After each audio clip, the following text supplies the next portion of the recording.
Oh, hi. Bonjour, monsieur. Would you like me to foretell your future? No thanks. I'm very good, and it only takes a minute. Thanks all the same, but I'm not superstitious. Besides, if it only takes a minute, that's not much of a future to look forward to. Yep. Are the flowers for sale? Oui, monsieur. Okay. I'll take a bunch of those white ones. I wouldn't do that if I was you. No? They are lilies, monsieur. Some people associate them with death. Yikes. Well, thanks for telling me. Oops. What other flowers do you have? Dahlias? What do they signify? Insecurity. I don't want to give her the wrong idea about me. What about the tall yellow ones? Those are iris, the flame of passion. And the little yellow ones? Sensuality. Well, they're no use to me. I want to make an impression, not jump down her throat. Do you know a young woman called Nicole Collard? Yes, I do. She lives upstairs from me, in the apartment block across the street. I tried the door, but it's locked. You know, I've told the landlord about that a million times. It is the damp. The whole building is like a sponge. It sucks up the moisture from God knows where. You mean the door is stuck because it's swollen? That is correct. There is an art to opening it. Don't shove it hard. Just give it a gentle nudge above the lock. Thanks for the advice. How long has Mademoiselle Collard lived here? A few months. She's in for a shock when the cold weather comes. Drafty windows, insufficient heating. It's a struggle to keep warm. The only reason I stay is because the rent is cheap. You're a young lady. She deserves better. I thought Mademoiselle Collard was a successful photographer. Not as successful as she makes out for all her fine clothes. Oh, I've heard her crying herself to sleep at night. That's awful. Now don't you let on that I've told you. She's proud, that one. Too proud, if you ask me. I've changed my mind. Will you tell my fortune? You're going on a long journey. My, oh my. What a surprise. Can you tell me anything I don't already know? 10 francs, please, my dear. 10 francs? That's a ripoff. Please yourself. How does this fortune-telling routine work? If I knew that, I wouldn't be selling flowers for a living. Haven't you ever wondered why you were blessed with the gift? Well, it's a bit like satellite television, I suppose. Some of us are born with a built-in receiver dish. I just happen to be one of the lucky ones. Can you really foretell the future? Only time will tell, monsieur. The strange thing is, I can't seem to see myself in the future. Other people, I have no problem. But when I try to see what might happen to me, nothing. That must be scary. Maybe. I figure it's a kind of natural safety mechanism. Either that, or I don't have a future. Do you recognize this nose? Non, monsieur.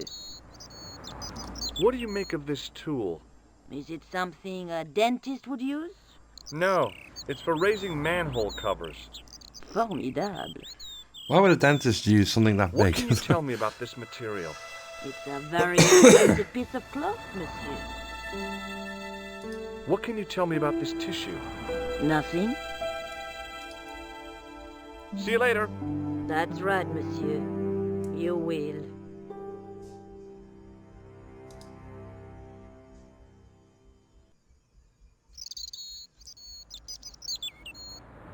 Remembering the flower seller's advice, I pushed the door gently just above the lock.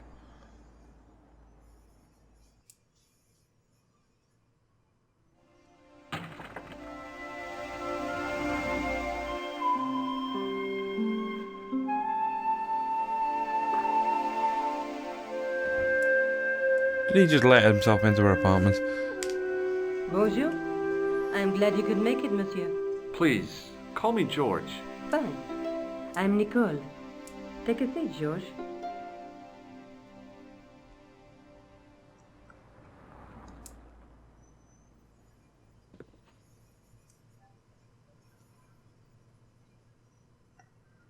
Eh bien? And what have you been up to? I've been exploring the sewers beneath the cafe. I thought I could smell something bad. The clown used the sewer to escape and to change out of his costume. I guess he was in a hurry. He left his jacket behind. And?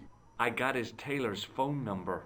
What's more, I know where he hired the clown suit, too. You had better luck than I did. Luck, she said.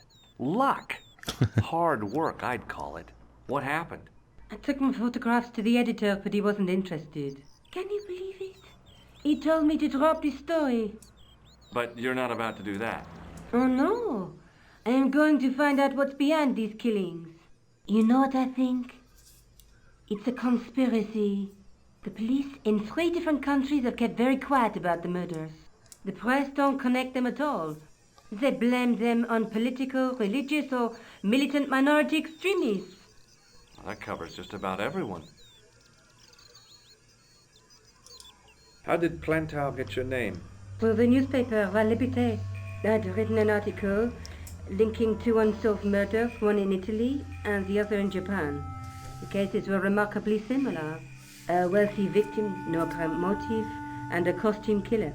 Plantow said he could supply me with more information. Somehow, the clown must have known about our appointment. Tell me more about the clown's previous victims. The first was Onno Bellotta, the millionaire pharmaceutical baron. He made his money from amphetamines in the post-war slimming and diet boom. Imagine it! Millions of housewives literally speeding their butts off. Was he killed for his money? No. He had no living relatives, and his fortune went to the orphanage where he grown up. The only witness in the case was his Filipino au pair. She swears he was led to his death by a snowman. What? A snowman? What about the clown's second victim? Yamada, the controversial Japanese green politician. He inherited his fortune from his father's electrochemical consortium. He was committed to dismantling Japan's automobile industry.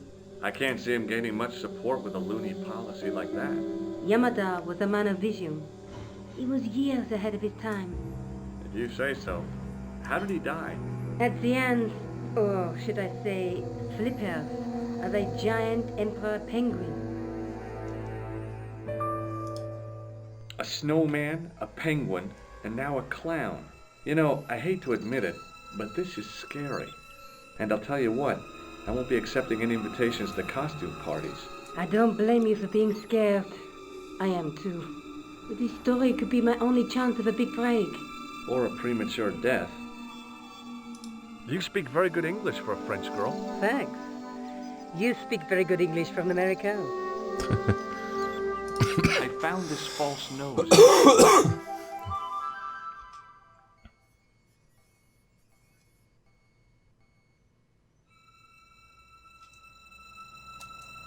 It has La Risée du Monde printed inside it.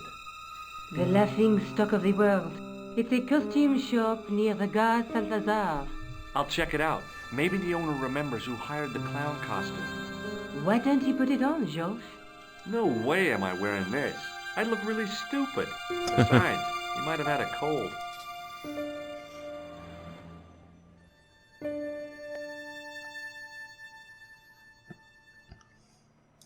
This is the tool I used to get into the sewers. Fascinating, Georges. You're not interested, are you? Oh, of course I am. I think it was very brave of you to go down those sewers. Yeah? Well, it was kind of scary, but, well, I had a job to do. I found a piece of material near the cafe.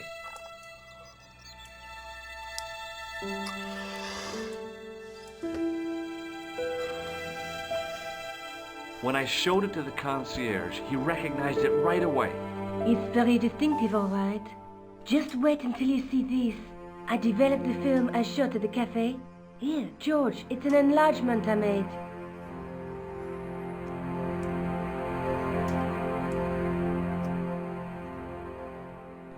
Look what that guy's wearing.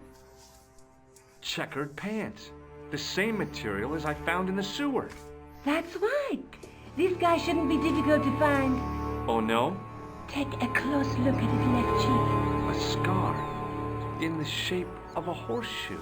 Oh, a crescent moon. Horseshoe, moon, whatever.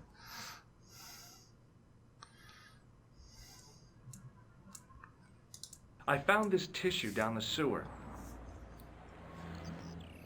Oh, that's disgusting, George. This. I think the stuff on it is grease paint, like actors use. Or clowns. It's still disgusting. Get rid of it. Tell me more about yourself. Oh, there is not much to tell. Well, how did you get into photography? I guess I owe that to my father. He bought my first camera. I was 8 and my parents had just split up. Did you live with your father? Yes, my mother went off with her new boyfriend. I don't mind. Papa was all I needed. 4 years later, he died in a plane crash. Ah, I'm sorry. Well, it's all right. I don't mind talking about him. He was more like an older brother, really, always joking and laughing. Papa always wanted I should study art. That's why I went to college. Did you learn about photography at college? Oh, God, no. I couldn't afford the materials. We were billed for everything we used, paint, canvas, paper.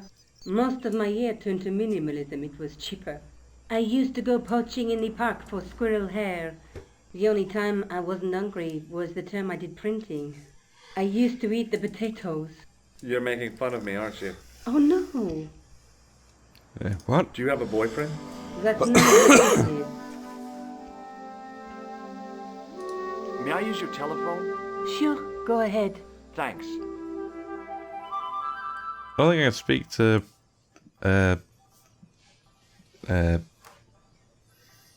Todrick.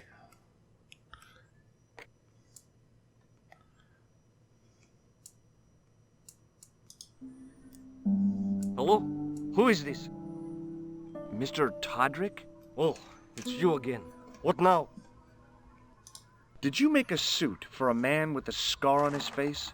A scar in the shape of a crescent moon? Maybe. Maybe not. Tell me where I can find him and I'll leave you alone. And if I don't, I won't leave you alone. I can't tell you anything unless you give me his name. Do you know where I can find the guy with the scar? I told you. Without a name, I can't help you. Thanks for nothing, Todrick. Need a name. Brilliant.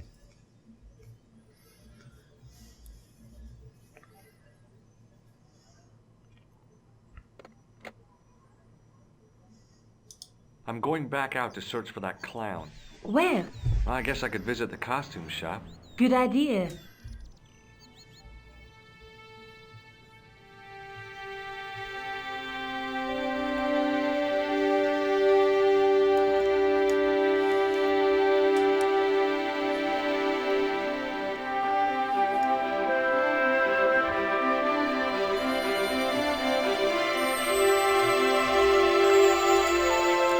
Take me to the costume shop.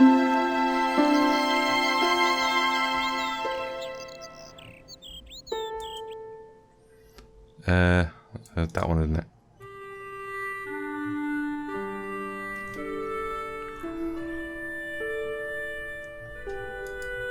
The dummy wore a traditional Puro costume. At least, I guess it was a dummy. I gave the dummy Puro a tentative prod, but it didn't move. She reminded me of a girl I dated back in high school. Come What? to think of it, the dummy had more personality. Oh, George. As You're I a was comedian. about to touch the dummy, I realized it had the same color eyes as Nico. The strange thing was, I hadn't realized I'd noticed the color of Nico's eyes. Nothing else I can click on? No. Okay. The guy's spoon-shaped face was mournful and humorless. He looked like a vegetarian in a slaughterhouse. What's a unique Excuse me. description of someone?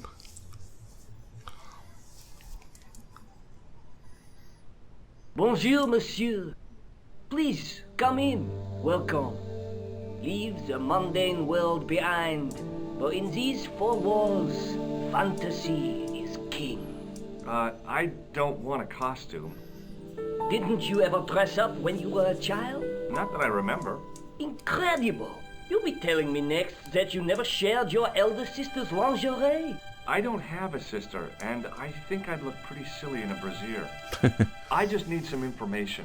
Of course. How can I help you? Have you heard of a man named Plantile? I do not recall anyone of that name. I'm looking for a man who hired a clown costume from you. Oui, monsieur. I do not see how I can help. Don't you keep a record of costumes that you've rented out? Of course, monsieur, but... Well, then I'd like to check your records. Give me the names of everyone who's rented a clown suit. Impossible. There are too many. The clown I'm looking for is a cold-blooded killer. Give me his name, and I'll see he's brought to justice. I'd help you if I could, but you can't expect me to remember all my customers. You see, the clown costume is our most popular line, monsieur. On average, we hire out more than 30 clown suits a week. That's not You'll helpful. have to give me more to go by. A description, perhaps? How come clowns are so popular? I think it has something to do with their unpredictable nature. Personally, I think clowns should be banned, along with mimes. Oh, come now. Who doesn't love clowns? Me, for one. And me for a second. I don't like clowns, they freak me out. Do you want this red nose back? Not after it's been worn, thank you. Do you recognize this man?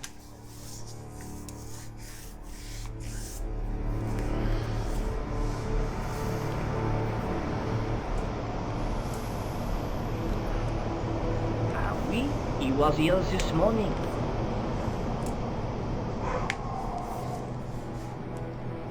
What does this tool mean to you? Nothing, monsieur. Does this dirty tissue mean anything to you? Oh dear.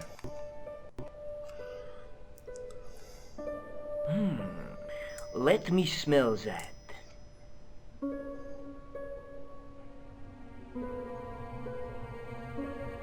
Bestheimer's number 7 white pancake.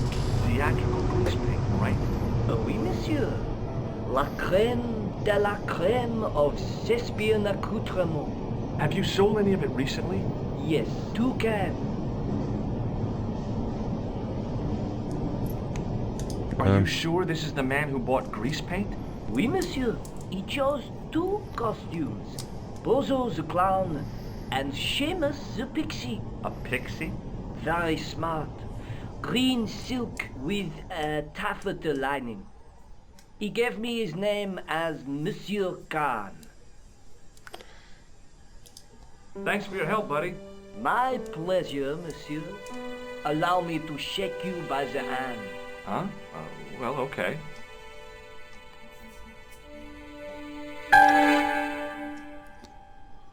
Yeah, because it lagged.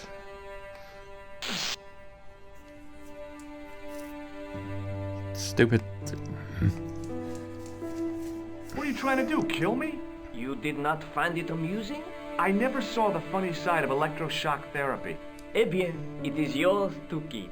A gift? Do I need a license? No, but I give you a word of warning, monsieur. What? Remember to switch it off before you visit the toilet. Right, okay, whatever. Oh, hang on a minute. As my fingers closed on the plastic novelty, I realized my mistake.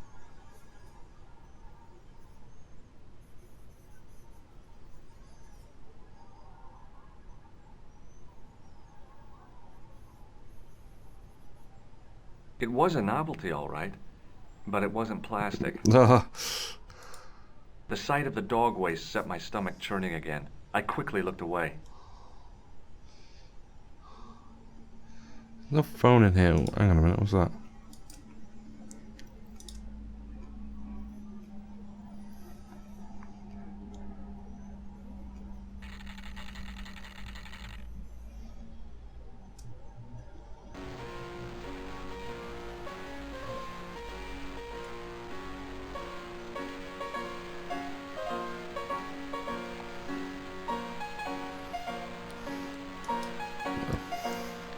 Yeah, let's leave it up, Blaine.